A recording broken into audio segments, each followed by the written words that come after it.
Hey, what's going on, everybody? Welcome back to the channel. Today we'll be looking at a story found in Mark chapter 10 about a man who wanted eternal life but wasn't able to achieve it. Let's find out why. Come on, put your hands together. Woo.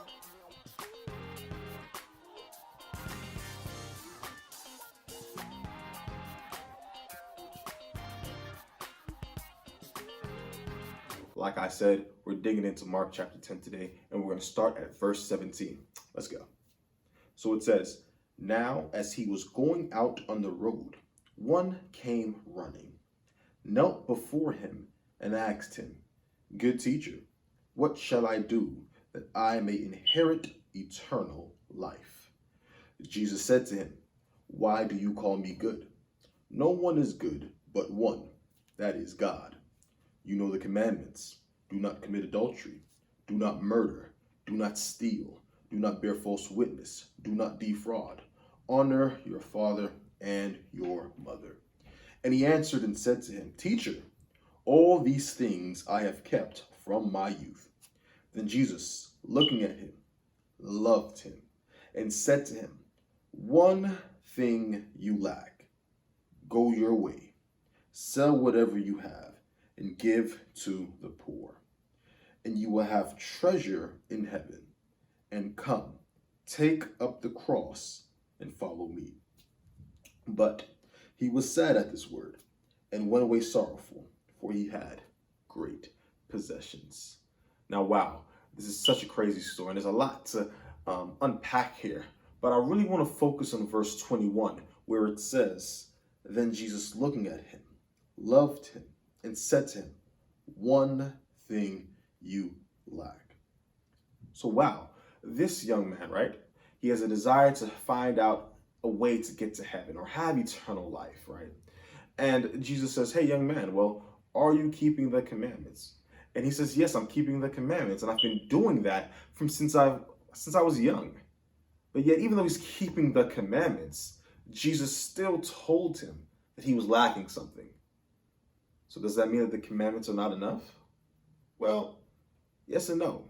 Well, the reality is that following the commandments of God doesn't necessarily mean that you're following Jesus or you're following God. The prime example of that are the Pharisees. The Pharisees followed the commandments to the T. Matter of fact, they loved the commandments. They enforced the commandments. They knew it by heart. Yet when Jesus was among them, they did not accept him. Matter of fact, they killed him. So following the commandments doesn't necessarily mean that you're following Jesus. The commandments are important, and Jesus wants us to follow the commandments. But just because you follow them doesn't mean that you're going to accept Jesus or follow Jesus. Right?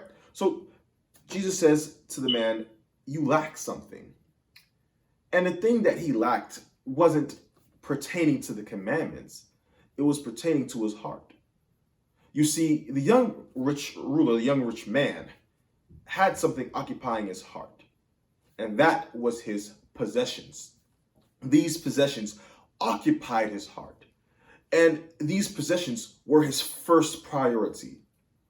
So Jesus chose to attack this spot to let him realize that, hey, even though you want eternal life and even though you want to follow me, I'm not first. Jesus desires to be first, and he will never be comfortable being second. Just like this young man who Jesus was talking to, Jesus is talking to us also. He's telling us that there's something that we lack. There's something that we are holding on to that is being a hindrance from us giving our lives totally to Christ. There's something blocking us. There's something that we're not ready to let go, whether it be a relationship, whether it be something that we love, whether it be money, our jobs. Something is there that's blocking us from giving our lives totally to Christ. Now, notice something in this story is that this young man in verse 17, he was eager to see Christ. He was eager to learn about heaven. He was running towards Jesus. And sometimes we do the same thing. We run towards Jesus. We run towards him because we want a relationship and we're yearning for eternal life. But when Jesus asks us to let go of the thing that we love, we walk away sorrowful. because we're not ready to let go of that sin. We're not ready to let go of that thing that's blocking us from Jesus. So I got a question for everybody. Is it worth it? Is whatever you're holding on to worth more than heaven? Is whatever you're holding on to worth more than eternal life? Is whatever you're holding on to worth more than following Jesus? You see, this young rich man thought that his possessions were worth more. He didn't think it was a fair trade-off to sell everything and follow Jesus. And sometimes we kind of have the same mindset too. But we're not ready to let go. But in the end, when everything comes to a close, we have to ask ourselves, is it worth it? Was it worth it? I want all of us to truly ask ourselves this question.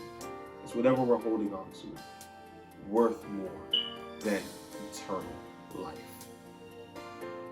Thanks for joining again. Subscribe to the channel, like the video, and be prepared for the next video.